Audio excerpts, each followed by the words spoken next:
കൊന്നിച്ചീവ ജപ്പാനിൽ വന്നേ പിന്നെ ഏറ്റവും കൂടുതൽ അത്ഭുതം തോന്നിയ ഒരു കാര്യമാണ് കേട്ടോ ദേ ഈ കാണുന്ന ഒരു കാര്യം. ഇവിടെ 6 വയസ്സ് തൊട്ട്, അതായത് നമ്മുടെ നാട്ടിലെ 1-ാം ക്ലാസ് തൊട്ട് പിള്ളേർ ഒറ്റയ്ക്കാണ് സ്കൂളിൽ പോണത് കേട്ടോ. ജപ്പാൻകാരുടെ കണ്ണിലെ ഏറ്റവും സേഫ് ആയിട്ടുള്ള ട്രാൻസ്പോർട്ടേഷൻ ട്രെയിനാണ്. അതുകൊണ്ടാണ് ഈ പിള്ളേരൊക്കെ തന്നെ സ്കൂളിൽ പോണത് കേട്ടോ. ഇതിന് വേണ്ടിയിട്ടുള്ള ട്രെയിനിങ് പാരൻസും അതുപോലെ തന്നെ സ്കൂളിൽ നിന്ന് ടീച്ചേഴ്സും ഒക്കെയാണ് കൊടുക്കുക.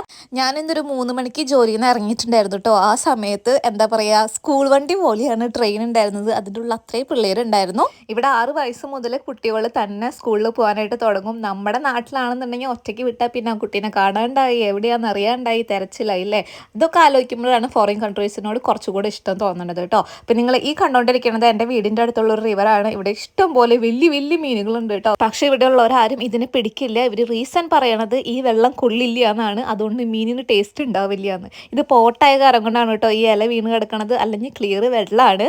ഇവിടെ ഈ മീനുകൾ ഇവിടെ തന്നെ ജനിച്ച് ഇവിടെ തന്നെ മരിച്ചു പോകും കേട്ടോ. അങ്ങനെയാണ്. നമ്മുടെ നാട്ടിലൊക്കെ ആയിരിക്കണല്ലേ എപ്പോൾ പിടിച്ചോണ്ട് പോയെന്ന് ചോദിച്ചാൽ മതി. അപ്പോൾ ഇത്രയേ ഉള്ളൂ ഇന്നത്തെ വീഡിയോ. അപ്പോൾ ബൈ ബൈ, ടേക്ക് കെയർ, ജാ.